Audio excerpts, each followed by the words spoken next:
Good evening, everybody, and welcome to Pause for the Truth. I am Jocelyn Turner, your co-host for the evening, and tonight is going to be real different for our usual listeners. You're probably going to say, what is really going on at Pause for the Truth? Of course, I cannot do this alone. Joining me is Dr. Rogers Kane. Dr. Kane, how are you doing this evening?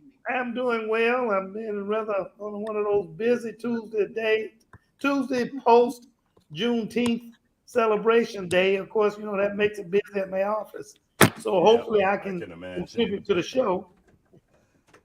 So, Dr. Kane, I hope that when you mentioned that the fact that it was Juneteenth and Father's Day, a lot going on, a lot of people came to see you. It's not because you're seeing people with symptoms of COVID.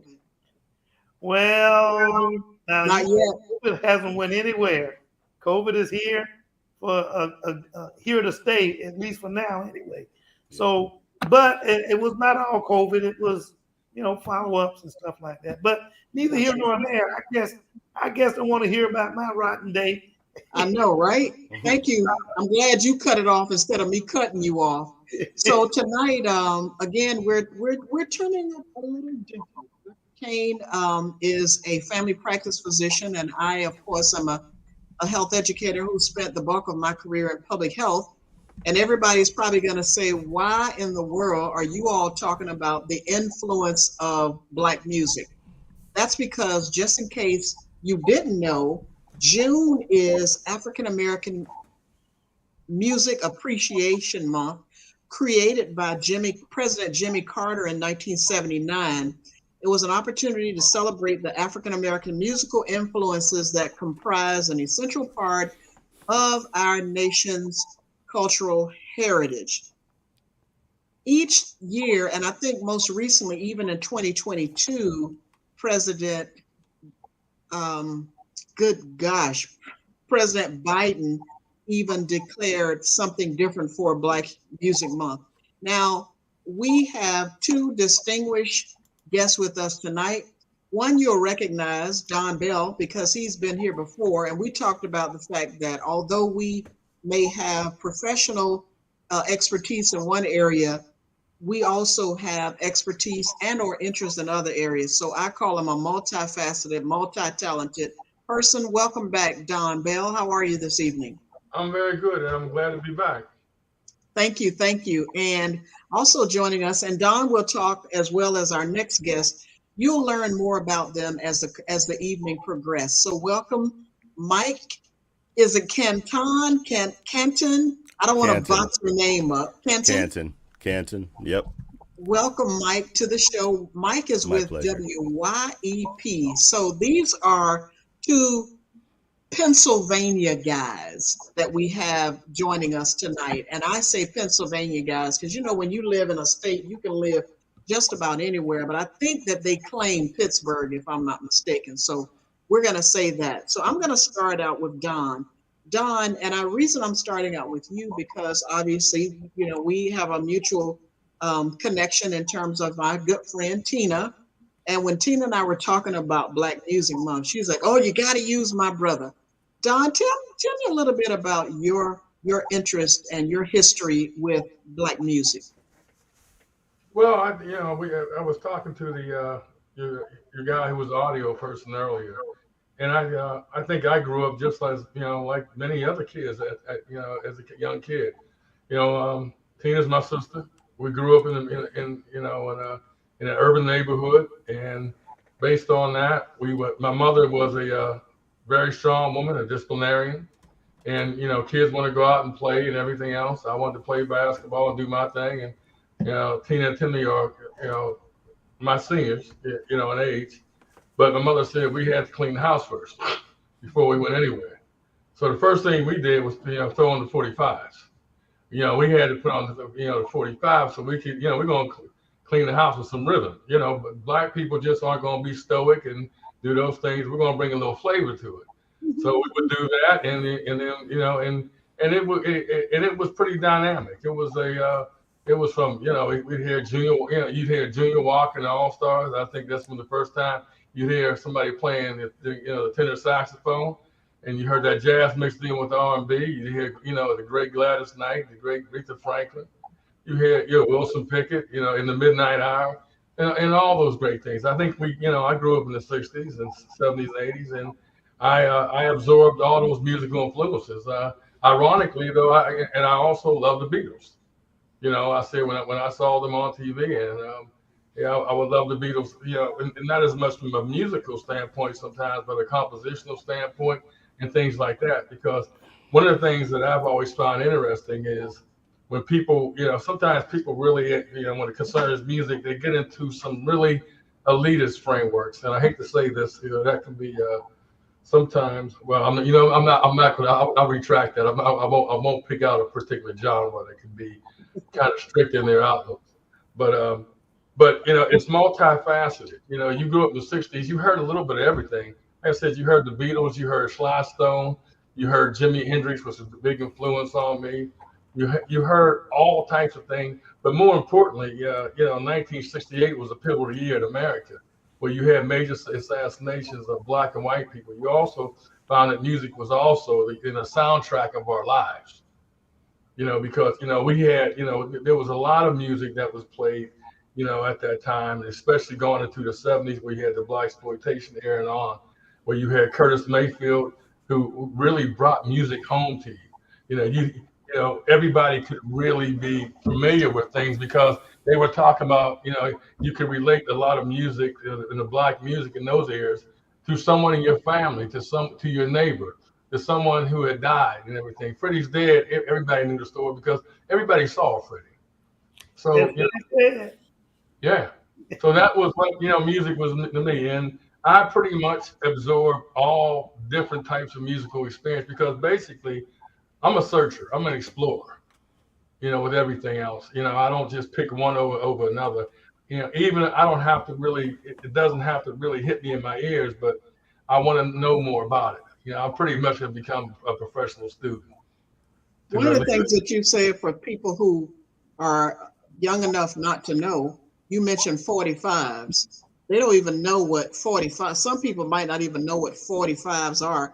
I remember because we used to have to put a little plastic. That's right, the little in the middle and drop it down, and you could stack them up, and okay, so I'm dating myself. I think I should. No, but you're really not though. You're really not though, because and Mike, please chime in on this. Everything else. You might be. If you have children or grandchildren, vinyl was the big thing now. Yeah. CDs and stuff are out and everything. Vinyl's out. Now, if I go into my living room, I have. COVID did a lot of interesting things for me because I've got this music collection that's pretty much enormous. I can't. I need another house just to store my music. But I hadn't brought up my albums and had my vinyl out for years. And once COVID hit and everything else, and I live alone and everything else, and my cousin hit me up one day and he says, well, man, he said, what you doing with your music? I said, what's downstairs? He said, that album collection? Now, my cousin, is a former member of Motown, Grammy nominated artist and everything else. You better bring that music upstairs, boy. He said, that'll help you with a lot of boredom on any given day. And he says, you were the first person I actually saw that used to put, seal your albums up with plastic and things like this. So I still have those little things you talked about, Jocelyn. I still have those on my turntable. In fact, my 5-year-old granddaughter came over here the other day. She thought they were toys. She said, Papa, what's this?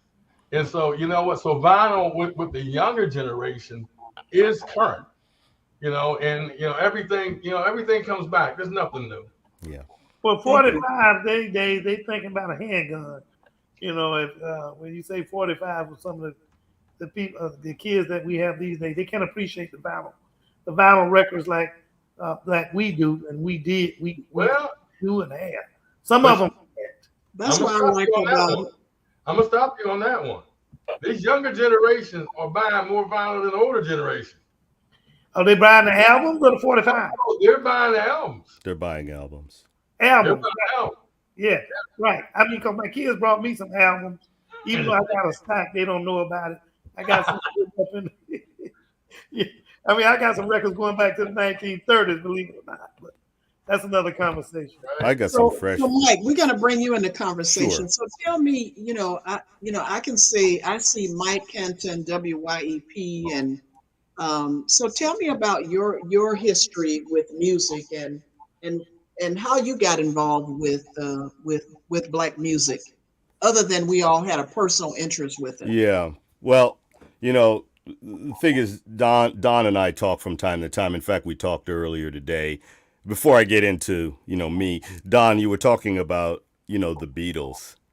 And my special last week was McCartney at 80. Mm, And, Eddie Hazel, Wilson Pickett and Dwayne Allman, mm, the Crusaders. good music. One of the things that I think we learned in our era, and Don and I are months apart in age, is that the boundaries were not so clear. I mean, there were boundaries, but we heard different people singing the same songs. Yeah. In a completely different way. And so I think what ended up happening to us, and like I said, we're the same age. So, but I grew up in a very different place. It kind of came through a very different path. But I think where we ended up today is that our taste is very broad. And I can tell you that my goal on my show every week is to broaden people, and I see it as a discovery. We talk about core, we talk about temple of your familiar, yes, but if you're not learning something about today or tomorrow, you've really just shut yourself down. And so I started doing radio 15 years ago, and I can tell you that before that time, for a while there, I kind of stalled out for, other reasons like distractions, family. But coming back around to radio and having to program something every week, it gave me the opportunity to just lock myself down and study trends and history, connections, putting the dots together to be able to tell stories every week. So that if somebody says, well, what kind of music do you play on the Soul Show? Sometimes I'll just crack up. I'll say, well, it's classical, but I named the show something else to throw you off. But the fact is that it's much more than soul. I call it the soul, its origins, and its derivatives. Because the fact is that Black music, soul music, comes from something that preceded it in Black music, but it is also connected dots to the future. For example, reggae artists like Bob Marley are direct descendants of soul music, okay? And hip hop is a direct descendant of some of what you knew in reggae. It all comes together. I gave a talk to some children recently about those dots, and they just got blown away about the Toastmasters in Jamaica who would, their rap was born out of the need to bridge the gap between two records, 'cause they only had one turntable. So when the song was over, and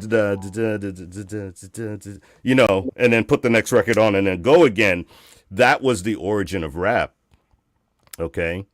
And similarly, Bob Marley and the Wailers, late at night in the Caribbean, and I can attest to this because I grew up in the Virgin Islands, at night you could hear WLS bouncing off the ionosphere at night, and you could hear music that was coming from the States. That's why Bob Marley and the Wailers were wearing zoot suits before what you know them as today.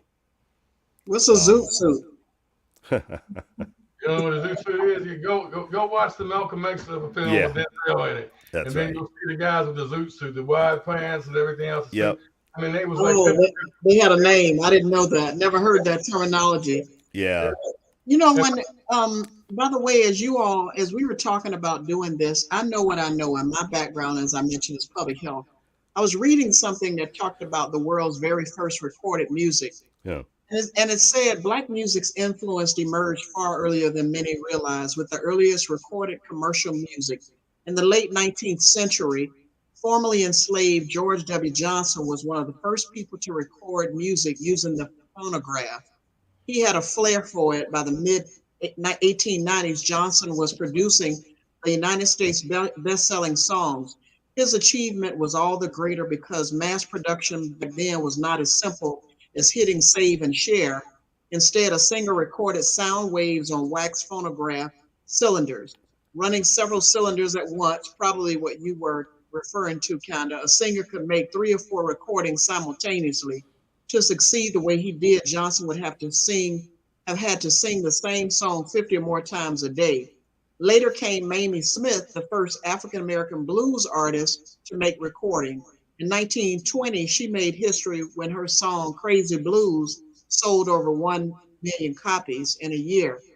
And I think what I'm getting at, the one thing I'd also like for us to talk about is how Black music influenced what was happening throughout our history, right? In terms of, I know I used to hear people say that um, people who were out in the cotton fields, for example, they would sing as a way to communicate with one another, underlying, I don't want to say messages, but nowadays we do stuff on social media, right? That's how we communicate with each other. But back in the day, it was through song. What are your thoughts on that? Can I can I expound on that? Well, you talked about the recording music because, and I was going to say this that black music started much before that. Black music really started, when the slaves got off and they were put in the field to be indentured servants, basically. So you're what happened in America? You're putting Christianity, a religion that they didn't have for West African slaves out there in the field, and you're teaching them things. You're not letting them read or write because that's outlawed and everything else. You don't want to prove that they have any cerebral intellect at all, and you're telling them, and you're giving them hymns. Well, the hymns became spirituals, and that was really the birth. How the music birthed itself. Hymns became spiritual, and so on, and that's why music was so much tied to gospel music. You got some of your greatest singers evolved from that across the country, and music continually evolved from that. But it really came just as soon as we landed on here because it was our way to really get to know one another. Because African slaves didn't just come from one tribe, and those tribes normally couldn't really communicate linguistically. Now, I differ, to me, the melting pot for music in this country, and I'll go against any music historian on this, pretty much began, in 1817 in New Orleans in a place called Congo Square. Now, where I differ on Congo Square and the impact of New Orleans, they say it's the birthplace of jazz. I really look at it in a much broader sense. I think in 1817, the slaves had a congregation place where they would, their day of rest, they would congregate in this place, Congo Square. There's actually a statue there now for it and everything else. And they would bring all, their instruments, their African guitar. They would make makeshift things, and they would sing, they would dance, and everything else. And later on, it was the first time they were exposed to European instruments. So to me, that was the birth of what later came on as a much broader term of world music. It really started in New Orleans because to limit jazz and just say this is the birthplace of jazz, you're forgetting about Cajun music, you're forgetting about Zydeco, you're forgetting about the R&B that came about that because the music traveled down to through that whole canal to Mississippi and beyond. And that's where and that's how the music can continue, especially with the great migration from the south to the north. Here's another branch of that, Don. Corey Harris, the blues musician, his MacArthur work when he was a fellow, I think, is summed up in this album called From Mississippi to Mali. Right. And he makes the conjecture that blues originated in West Africa. Mm-hmm. I have not had an opportunity to read his thesis, but that's another branch of it. So when we talk about what are the origins of black music, well, clearly it started earlier. I remember something else that I read. It was a bio of James Brown. And it was well, how many tangents can I take you on? One of the significant differences between West Indian music and U.S. black music is that percussion was more outlawed in the U.S., but it was not in the Caribbean. So there was much more percussion built in. So at one point, James Brown happened to witness this minister who had come from the Cape Verde Islands. And he was based in New England because a lot of the people from that area, from the Cape Verde Islands off of Africa, came to New England because that was where the fishing industry was. And the Portuguese were their colonists, and they were in southern New England as well. So they brought that rhythm with them. The African music with the Portuguese flair, I guess. Well, this minister was what they called one of the first, super church ministers. And so he would have these major, parades. And he happened to see one down there in Augusta, that when the guy came down. And James said, see, this is what I'm talking about. And he started to seek those elaborate rhythms from what he heard from that guy. So that was another path coming in. A very clear path, but not very well known. Yeah, it's interesting though, when I hear young people, young musicians or young artists making songs, and I hear younger people who comment like, oh man, that's dope, that's tight, or whatever. And I'm saying, yeah, but that's sampling from a song that used to be, that was somebody else. And I might not remember whose song it was. If I remember it, I would tell them. But that's the thing. When you were saying, one of you were saying a few minutes ago, when we talk about blues, I always looked at blues and country. And then when rap came around, they all seemed to tell stories about their life and what may be happening at that moment, versus, to me, rock or rhythm and blues, for instance, those, or R&B in terms of just, or whatever, anyway, just seem to be more entertaining. But do you all agree that country music and rap and blues told more stories about life versus some of the other musics? The influence of it was just really about entertaining. Does that make sense? It makes sense. What I will say is I think that the country and the rap may be more focused on those themes, but those were certainly themes. Don talked about Superfly, Curtis Mayfield. Those are stories. Yeah. They're straight up stories. And we've talked about this. Curtis Mayfield was the master storyteller, and he just he pulled it out of here with just a few words at a time. You were in those stories. You didn't have to live it. Don, you knew it better than I did, but I feel what he was saying. That's what a good storyteller does. Yeah. To Mike's point, and he's referenced the point I made, Curtis Mayfield was probably one of the greatest storytellers of everything else. Now, Jocelyn, if you go back and think about it from this perspective, everybody samples. Okay, sampling is a thing that you just talked about with hip hop and rap. But guess what? Sampling is just taking somebody else's influences, basically. Okay, I mean, Jimi Hendrix was listening to the old blues guys before that. Okay, now he transferred into a psychedelic thing. He was coming from around the Aquarian age and just made it more amplified with the rock feel. But he was essentially a blues man. Mike, please correct me if I'm wrong. And I invite you are not wrong. from the storyteller point. No, and you also had another great storyteller in the '60s. and that was the great Marvin Gaye. Oh yeah. I'm wondering when you guys gonna get to that. No, we're gonna get to it, bro. We're gonna get to this. This is the long scope now. You gotta be patient now. Come on, keep smiling. But the deal is, to me, one of the greatest songs that tells about the urban plight of black people was Inner City What's Blues. going on?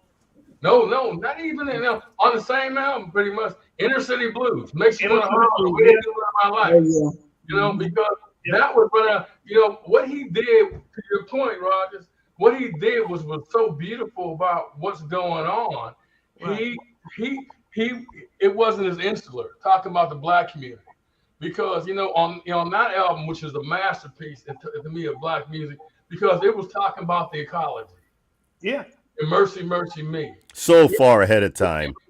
So far, I mean, look So at what far. we're dealing with at this point now. We're dealing with I was climate gonna say it sounds like it's repeating these days. We're dealing with racist divisions in this country.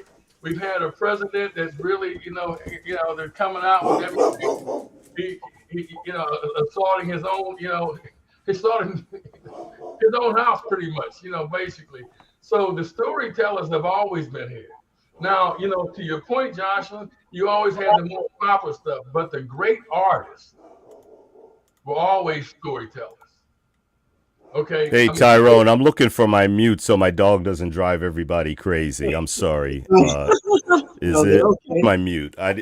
So even when you reference, the rap guys weren't doing anything. That's why they sample, because they're actually paying homage.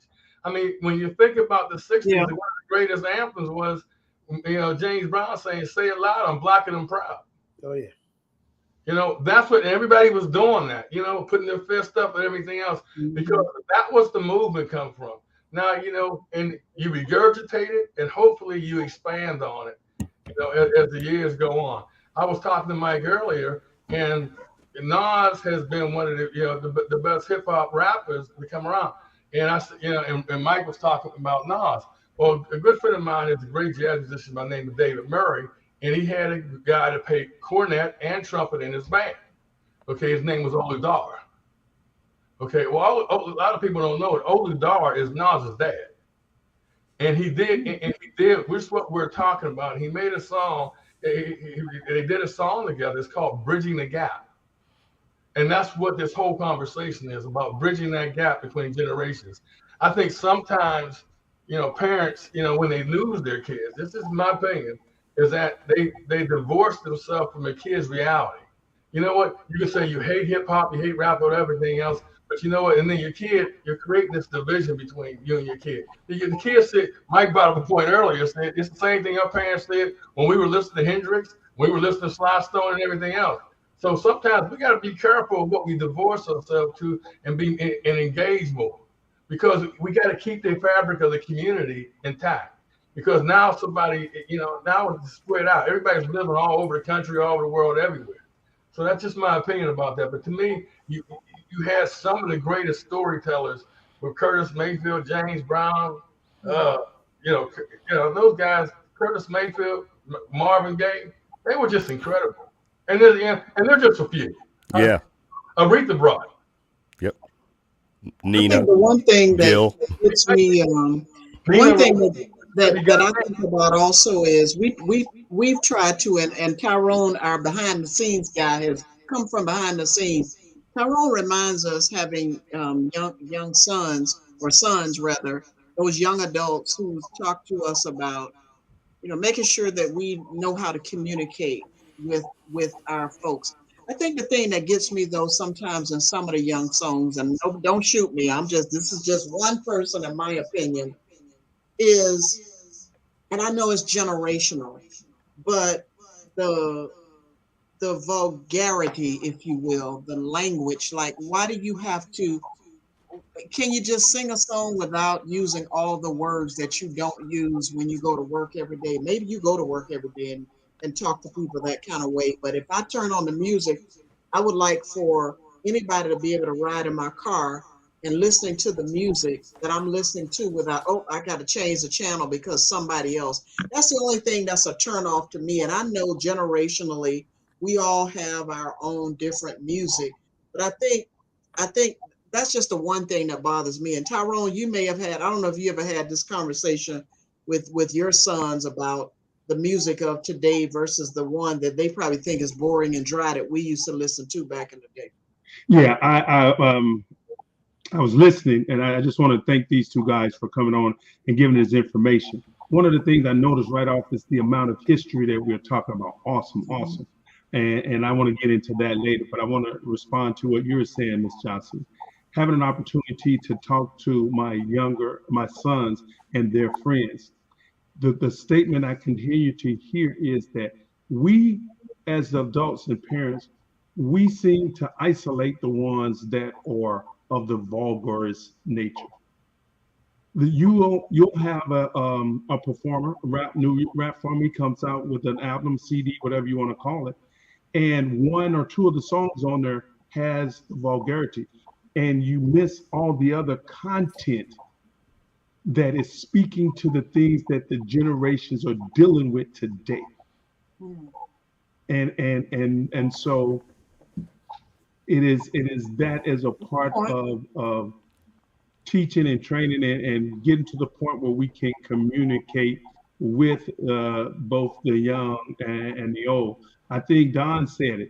It's the same thing that happened when we were listening to music. Our parents had a disdain for the choice of words being used. Those words were outside of their belief of respectability. And that's what I hear you saying right now. And the young folks are feeling the same way. But I can buy that. Yeah, the thing that you always get to say, if you want to get to know me, listen to my music, hear what people in my generation are saying about living in this time, and then now you can open up and you can understand me better. And I can appreciate some of the storytellers in this time. I guess, and there are some of the rappers or whomever that the newer music for me that I really can't appreciate listening to their music, even if some sampling is involved. But one that probably turned me off the most is when it's all about me, and not about the world around them, and more than just about how much this I got or that I got, and that is not all. I don't want to paint a broad brush as if I'm saying that that's what all the rappers or young songsters are about today. But I'm just saying those are the ones that I probably have listened to the least. Are you saying that you don't like the Morris Days of today? Morris Day, yeah. Morris Day was a comedian. Okay. In some ways, he's an entertainer. What's that, Don? He was an entertainer. Yeah, he was an entertainer. That's one of the things. The entertainment value, I think, is something that's really missing the jazz community. You even had a genre like jazz, that people used to dance to. And now it's become such cerebral music. Sometimes it turns people off. It can't get the casual listener. People have been saying jazz is there for 20 years. It's still living, but it's sometimes it's on a life road. But see, Don, so that's a really good point, because what's happening with jazz and hip hop today, which is closing that gap. Right. That's right. The young cats have figured it out. The Robert Glaspers and everything in the world are integrated. Now, I don't, to Rogers, to your point, I don't like profanity. Just on a personal point. I'm not even going to put down hip hop or anything else or any music. I don't like it when it's just senseless swearing just to swear. Mm-hmm. And that's probably generational for me.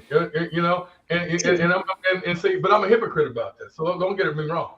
Because I swear more than anybody probably here. But not everybody. Everybody. That's where that comes in at. No, I swear constantly. I've been swearing like this since I was 8 years old. Okay. Well, but I would tend to not think that you're around a mother and her kids and swear. No, I don't do that because but I remember, Mike, and you may probably be familiar with this. I think I don't have a problem with swearing if it's purposeful. Because Okay. Yeah. And see, when I'm talking about purposeful, you know, if that brother and Tyrone, you referenced it with your children and everything else.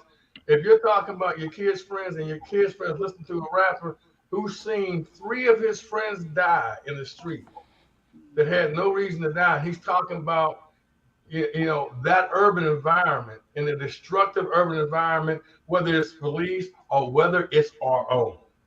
See, to me, we have to own up to our own problem. We can't criticize the police and not police ourselves. Right. But okay, but Gil Scott Heron they did a song years ago. It was called "A Poem for Jose Campos Torres." And in that song, he used the MF and dogs are still in the street. Okay, and he didn't say MF, and you know what? I get that. Yeah. Because he's saying his brother should not have died in the street. Okay, and that these cops were dogs, and these cops were dogs. So to me, that's purposeful. Yeah. Highlighting, you know, a tragedy, and that's the black rage that we encounter of people every day. I see more hostility every day of people of my age group about what's happening in America because the collective burden and the emotional burden of carrying racism for this long has worn on us. Yeah, Okay. but there's another factor also to consider. A large number of those who go into rap come from homes and communities where that was a way of communicating. It's a way of communicating. They heard it every day. But more importantly, more than a way of communicating, it's a way of life. Right. It's what you walk out and see every day. It's deprivation. It's lower income housing. It's poverty. Okay, and poverty has a stranglehold over Black America. It always has. And those situations are dire. Okay, we've been in the same condition as Black people for over 400 years. Okay, so you cannot speak with it like you would speak about it from a mom and pop store. Sometimes our rage is is only heard by us because the voices that need to hear are deaf to it. Right. Okay. We're in a go ahead. I'm sorry. I'm gonna pose maybe it's something that discussion between the two of you guys. Would y'all consider Gil Scott Heron being the first rapper? Yes. No, I can. Well, no, I don't. Okay, let me say something. Well, look at the look on Mike's face. He's still contemplating. Well, I'm drawn to him. I mean, it's like an automatic yes, but I'm sure that there's somebody before. Ali. It's just that I play him on my show every week, and he's always on my mind. To me, Ali was the first rapper. Okay. No. Rapping musician. Rapping musician. Okay. No. You're talking about isolated. His cadence, his communication, his timing, that was rap. Go back to it. It was rapid fire. It was syncopated. It had a cadence to it. He knew how to modulate his voice to the point where it was total entertainment value. I was gonna say he was an entertainer for sure. I mean, okay, I have a hard time when people categorize things as first or the best, whatever. But you know, Ali and Gil Scott Heron, to me, were two of the first rappers. Okay, and see, I think people limit things. You got me off the hook. I didn't have to say yes. Because you know what people have to understand is that the world, they look at things and everybody has a tendency to pigeonhole things. Okay, because you don't look and say, "Oh, he's a boxer." No. Listen to his cadence. Go back and listen to those reels. Oh, Ali was no. He was running. He was running. Guess what? A rapper is nothing. A great rapper. Tupac was unbelievable. Don't get it twisted. Dude was awesome. Right. Dude was flat out awesome. You know, when he did not Ali actually release a couple of songs where he actually I don't know. Well, he probably did. I don't know about that. But I got to go look. To me, he and Gil Scott were some of the best rappers. But you don't have to always look at that genre to define everything else. Art is art. Okay, like I produce music.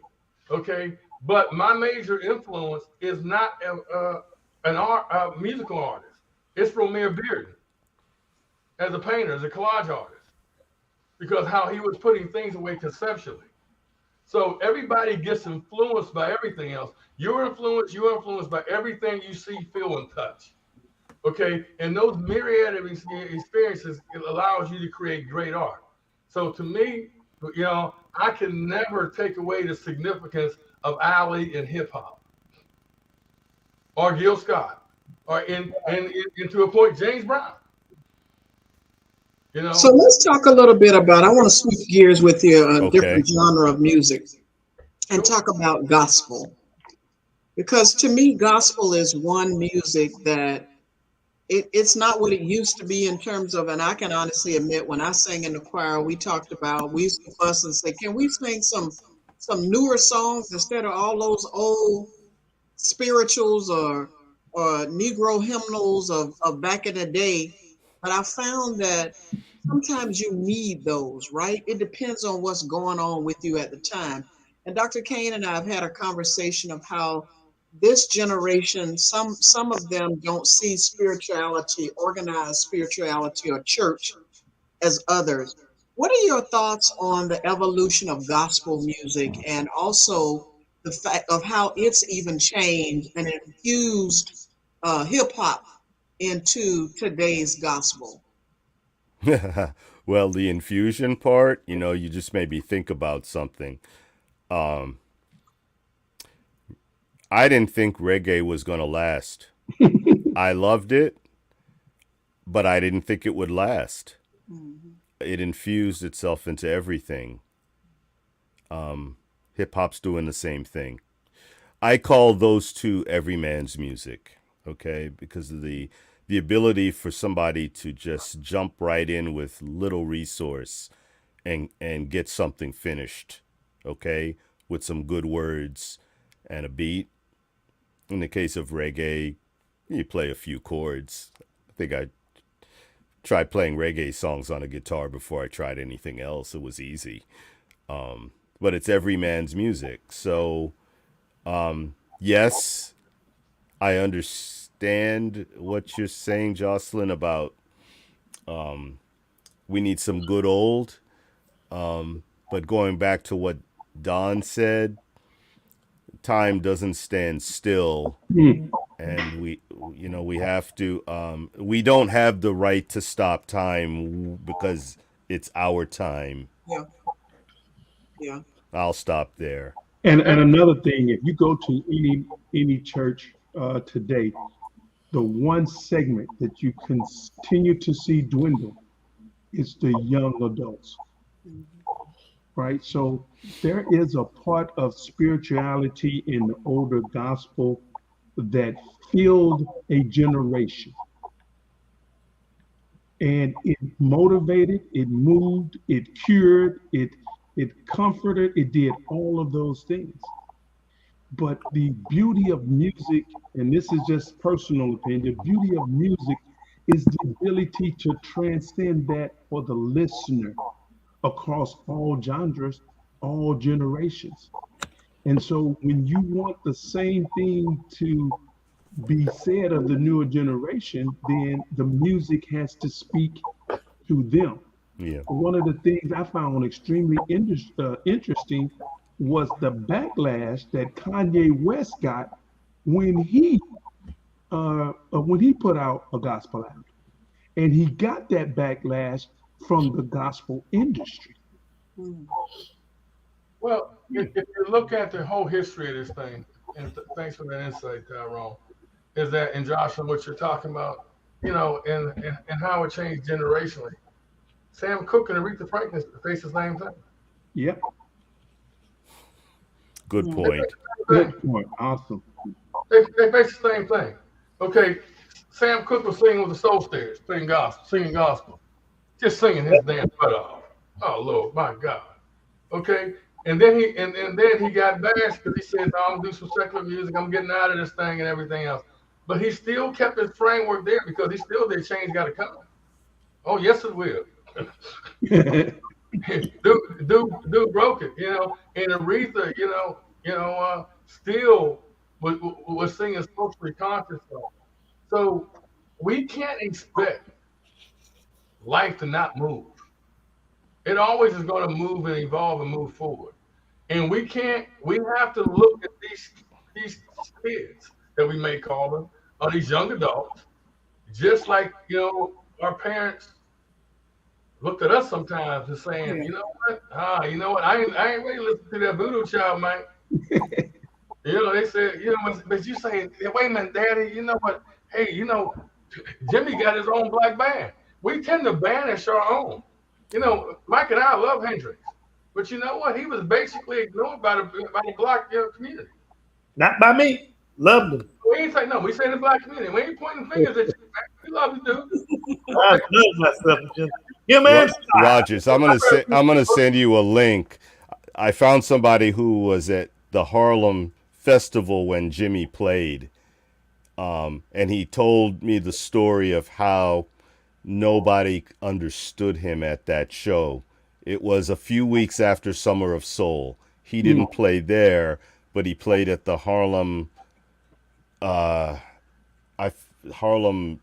Street Festival or something like that a few weeks later. So I always wanted to know how Jimmy ended up at one versus the other, and I found somebody who was there. His name is Grant Harper Reed, and I interviewed him on my show, and he told the whole story of the rejection of Jimmy. And I find that interesting. Hard on other black folks, man. Jimmy had to go overseas to be recognized. I mean, he played with the Isley Brothers too, but you know what? But nobody knew he played with the Isley Brothers because he wasn't the front man, although he was just killing it on the guitar. Right. Well, they didn't want him there. Then actually, okay, and one of the most understood artists, his last band, the band of Gypsies and everything else, was an all-black band. And he was talking about, with Buddy Miles. Buddy Miles, you could hear the blues in the country in Buddy Miles in his voice. And so we get denied those things. We have to be cognizant of the fact that we lose our kids just the way our parents did, because they saying we old-fashioned and everything else. I still want to be hip. I tell my son, I don't forgot more than you learned, dude. You know what? But I got my eyes, but but when you tell me something, okay, that I don't know, I learn from you too. Yeah. And see, that's what we got to understand about these children. My son is a very bright young man, and he, and he'll tell me things, and I'll learn from him. And he'll think I'm not listening to him, and then he'll come over here and sit there and say, "Dad, where'd you get that book from?" I said, "Well, you piqued my curiosity." And I learned when my son was in his mid-years, he was 15, when we were having problems. And we were having generational related problems. And they were bad problems. That I had to enter his world. Yes. I had to enter his world to get to know him and to save my son and to save me. And it made us estranged for a while. But I think Mike will remember, one of my highest points on that, I've been pretty much not talking for a couple of years. I produced a concert, produced a concert with August Wilson. And I did a Beatles song, Come Together, and I had my son rap on it. Yeah. He and a jazz trumpeter rap on it, on Come Together. So you merge the old with the new. Come Together was an old Beatles song with a funky bass line. Okay? But you throw the rap in it, and you make it current and everything else. Because you know what? It was a project called Synthesis, and when I was producing it, I got a 3-year deal on doing this concert series. And they asked me, well, who's your target audience from a marketing perspective? And the marketers, they ready to kill me because I said every damn about it. No, I meant that. You know what? Because what I wanted to do, but I had a definition for that. I said, what was really cool for me as a kid is when parents used to take the families used to go out to the drive-in movies. And y'all can relate to that. You went out to drive-in movies, your mom and dad were in the front and the kids were in the back. It was hot and everything else. You didn't have air conditioning, but you had your popcorn, you had your Kool-Aid. Somebody put some sandwiches back there, and you did it as a family. And see, America has broke down. The family unit has broke down now. two things together. You don't listen together. You sit there and you go to the dinner table and everybody got the plugs in their ears. No, let's talk, dude. Let's talk. What are you doing right now? And so, doing that provided engagement. And I said, that's my marketing strategy. And I said, by the third concert in this series, I'm going to see families come to this because I'm going to merge jazz, hip hop, pop, soul, and everything else. And I'll never forget, I took the photographer took a picture of a family there. Mother, father, sister, and daughter. And that was one of a few that came every year. One of the greatest compliments I ever got was a young girl said that this was their family joint venture every year. Wow. I think the only concert that I ever went to where I saw a diverse population was Prince concert.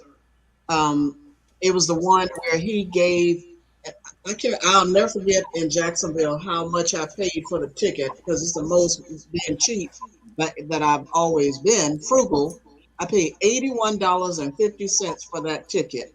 Ouch. And I had some friends who thought I was crazy, but then I was impressed and didn't feel too bad about it afterwards because as we were walking out, leaving the concert, we received a CD, his latest CD.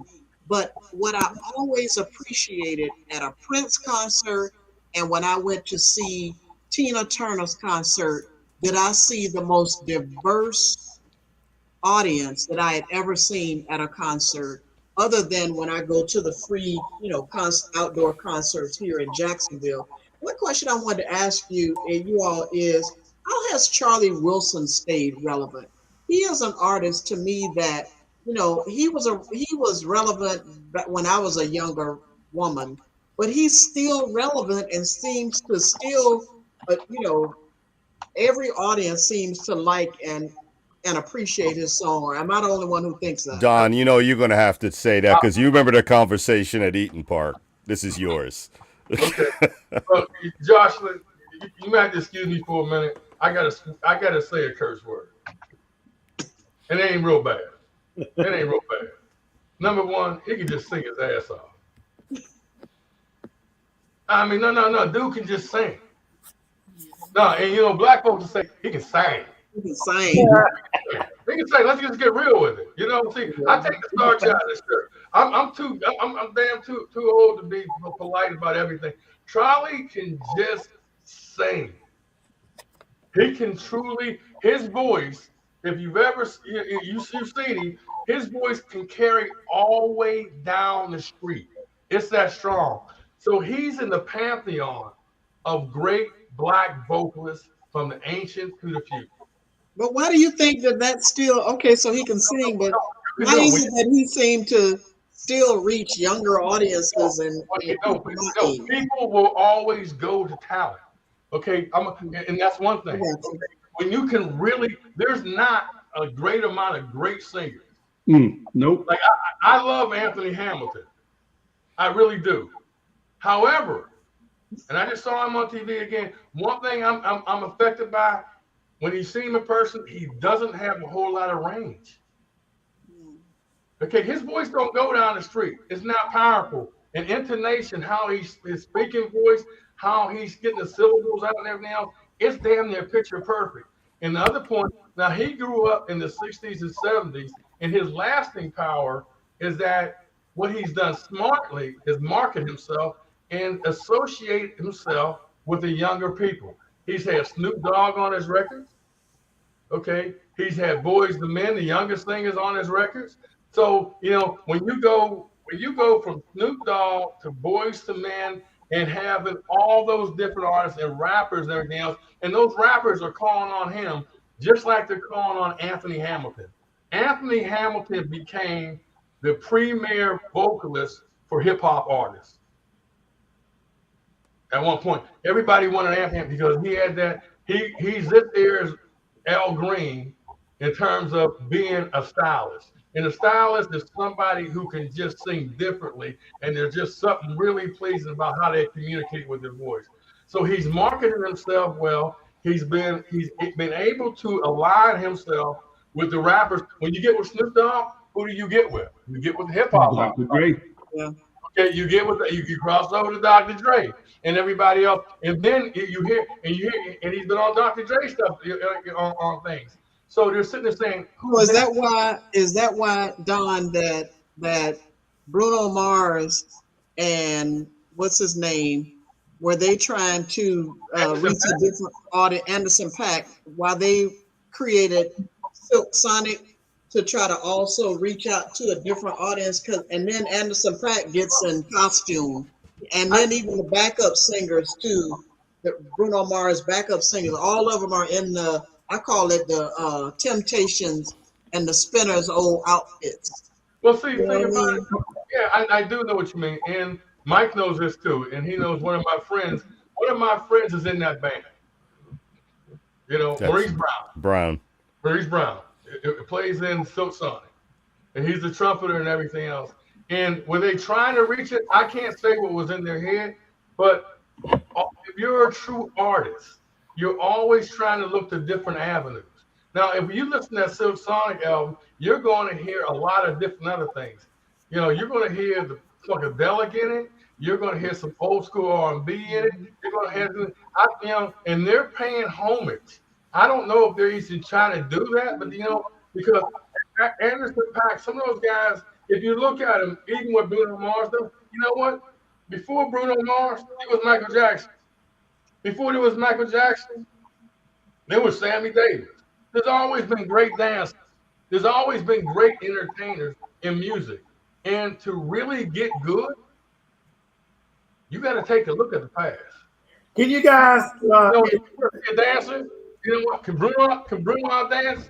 James Brown?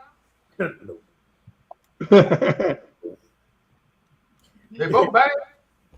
Okay, and so you always got to look at the past to move forward. So you're merging all those influences to be a great artist. To me, you cannot be a great artist without absorbing those influences. There's a young lady that Mike and I both know, and I wanted to do a tribute to Sly and the Family Stone. And I never could understand why this, and I was trying to get it together, and I wanted this individual to be a part of it. And I started talking to the young lady about what she contributed, because I was being courted to maybe do something for this music festival to do it.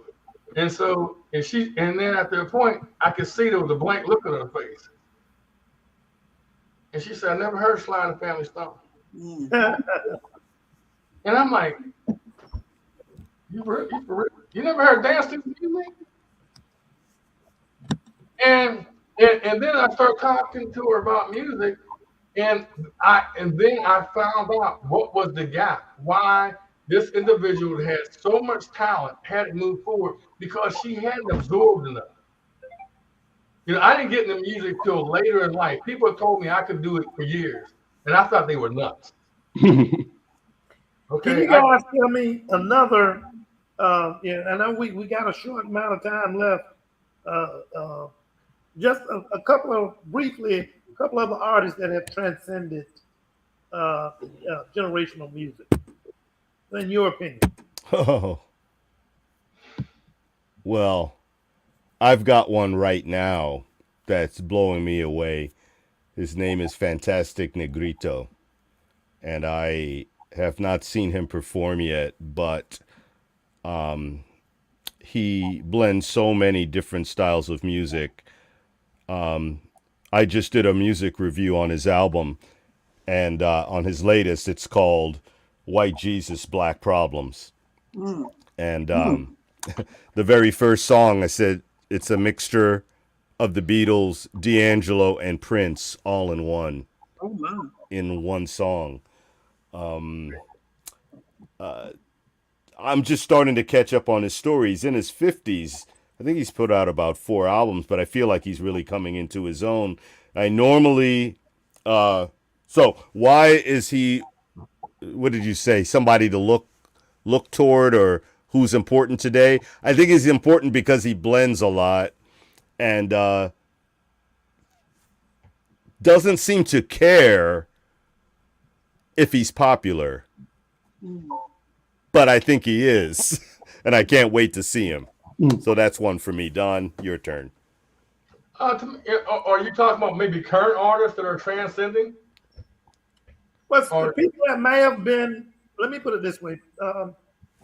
Historically, I can't go back too many years, or I can go back as many years as you want, but still relevant to today. Oh, I didn't answer the right question. Sorry. Okay. Today? You have to give me another chance later. See, I that's missed why I that. saw Charlie Wilson, because that's what I was talking about with Charlie Wilson. Right. That's the excellent one right there, because Yeah. he's maintained associations that bring you to it.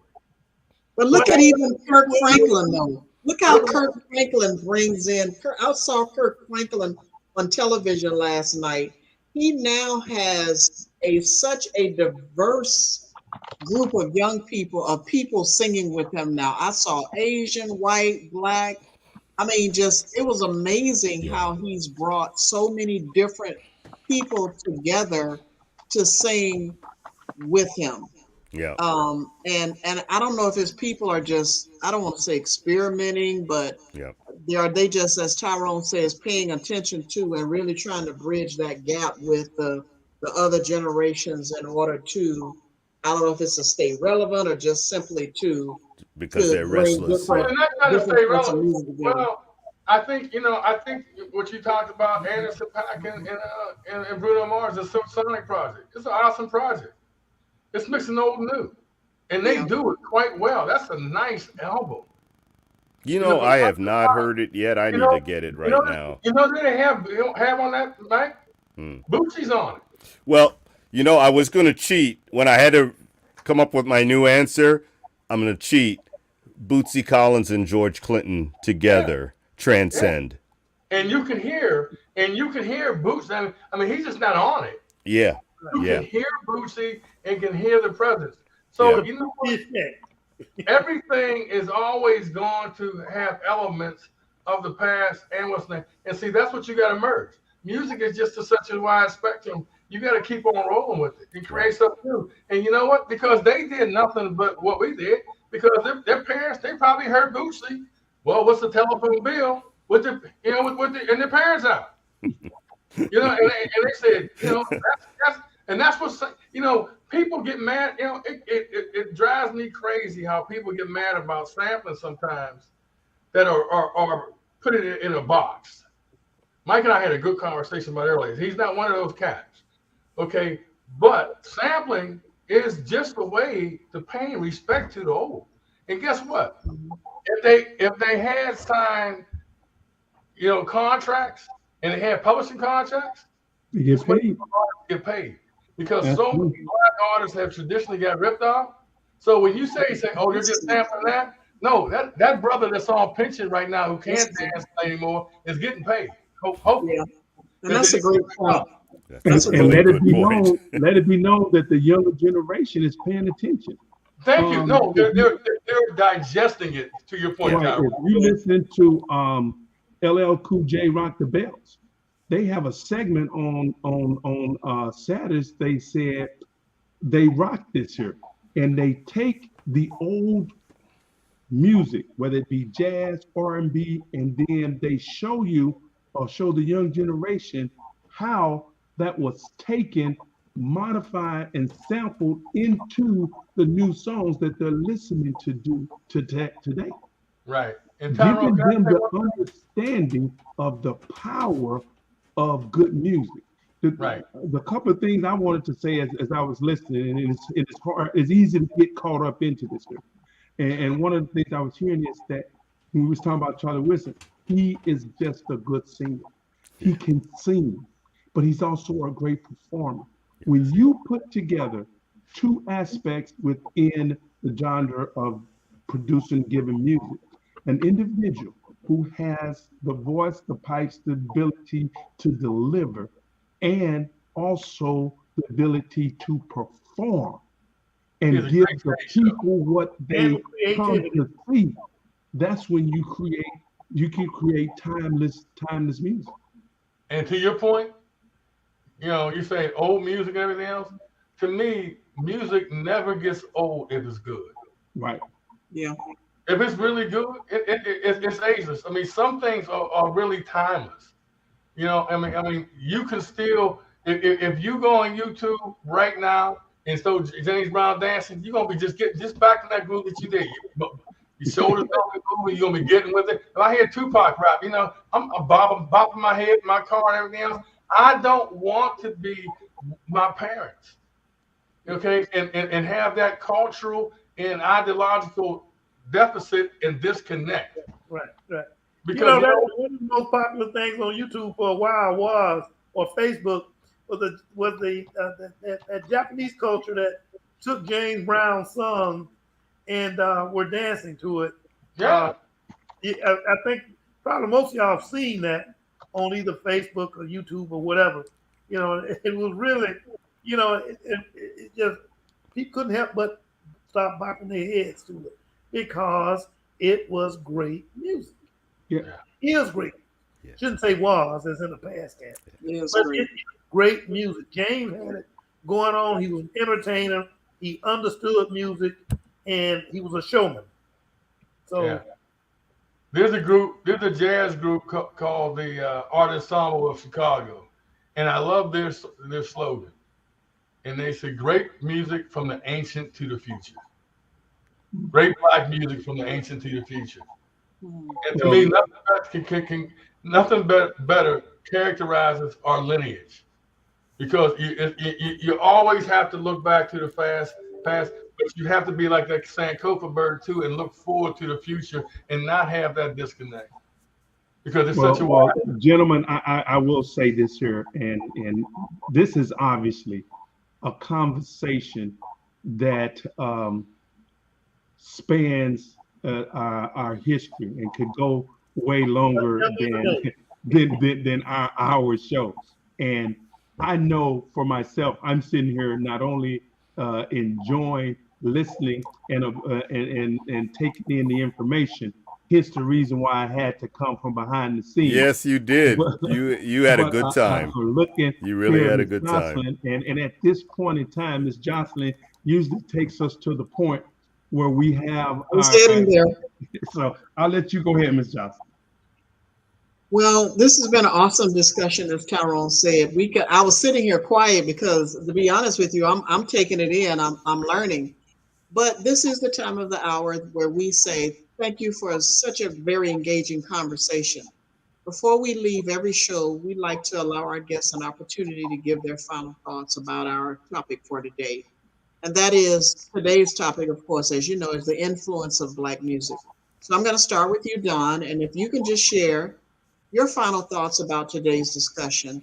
What do you think? What would you like to? What imparting words would you like to share with our listeners?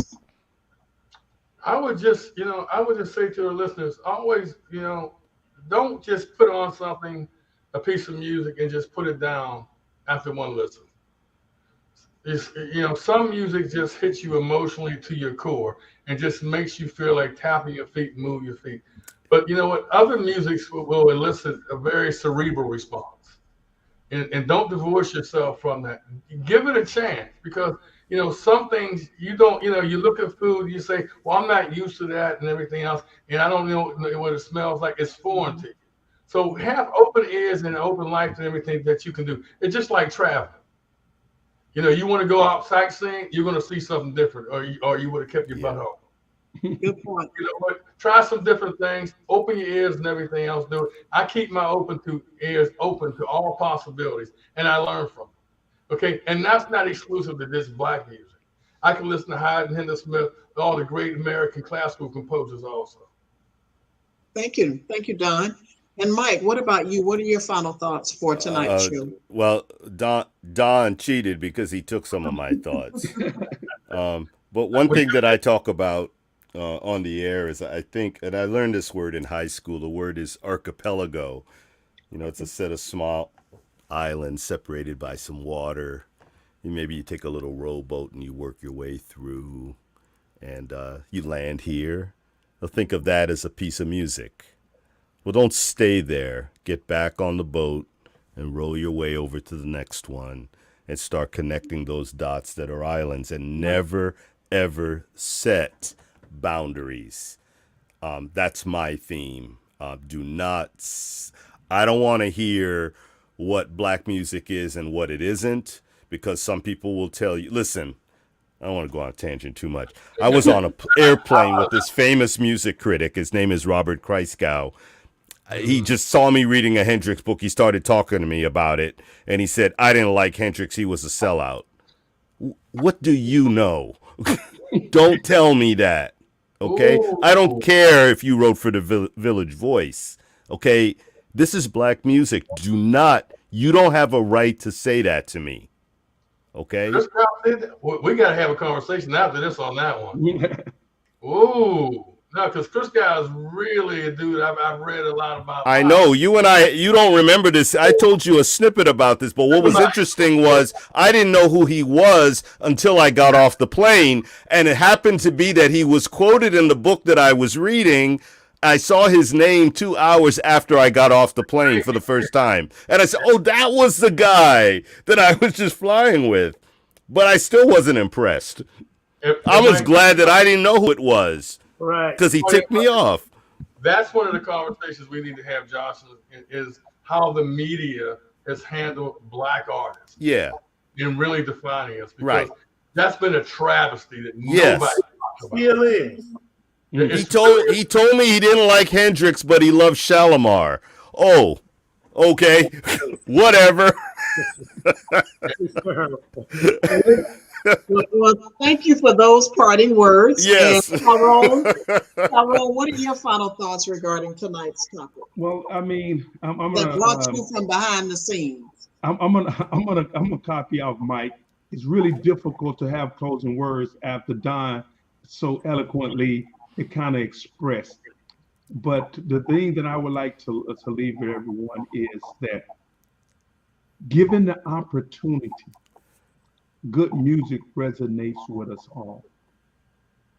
Then Don said, he said, something some of it you can't just jump in and it hit you. Some of it is a slow roll. But given the opportunity, good music we can enjoy. And it's important that as we reach out to young adults and young Americans, young blacks, that we understand their music by giving it an opportunity. Now, Ms. Johnson, I'm not saying to you to start listening to music that has profanity, but I also am saying to you, don't make the assumption that all their music has profanity. Oh, no, I listen to it. I'm saying, so not just you, but to our listening audience as well. Don't lump all the music. You don't like all the music because of the one that you heard. Don said it best. You got to do your research. And what you will find when you do your research is, well, hey, that is the song, that background, that's James Brown. I like that. And so that's what I would say. Given the opportunity, good music, we all can enjoy. Thank you. Thank you, Tyrone. Thank you, Dr. Tyrone. King, what are your final thoughts for tonight? Well, we'll be short and brief, and I concur with everyone. And to piggyback on what Tyrone said, I encourage everyone as it relates to music, find out what's going on and have a funky good time with it. Wow. I couldn't have said it better. Well, thank you. Thank you to our guests, Don Bell and Mike Kenton, for really helping to break it down and talk about the influence of Black music and just the importance of all music, making sure that we don't stay in one lane, but that we broaden our horizon, and also that we respect the lyrics that people are singing about, because throughout each of the decades of life, we know that a lot of artists are singing about what's going on at the time. I come from a health background, and I've always told people to turn on their favorite music and get up and move, because it's good for the soul.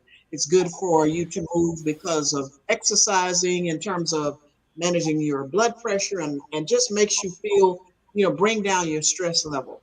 So my opinion about the influence of Black music is just for you to, as one of our guests said, to just choose some music, just enjoy it, pay attention to it, listen to it. And sometimes, to be honest with you, Tyrone, I don't even know what they're saying. I'm listening to the music. I'm not really paying attention to the lyrics, so I had to understand the difference. Thank you to our listeners who always chime in to hear what we're talking about on Pause for the Truth. Obviously, we could have taken this conversation in a whole different direction, but that's the beauty of Dr. Kane and Tyrone and I, is because we come back every Tuesday. And I hope that we'll have both Don and Mike on again talking about Black music. And we have a comment that someone made that says both Black music has influenced society as well as tells about life experiences. And that's so true, it does. Thank you to everyone who has gotten vaccinated so that we can vaccinate against COVID-19. We cannot end the show on that because if you have not heard, many people are still testing positive.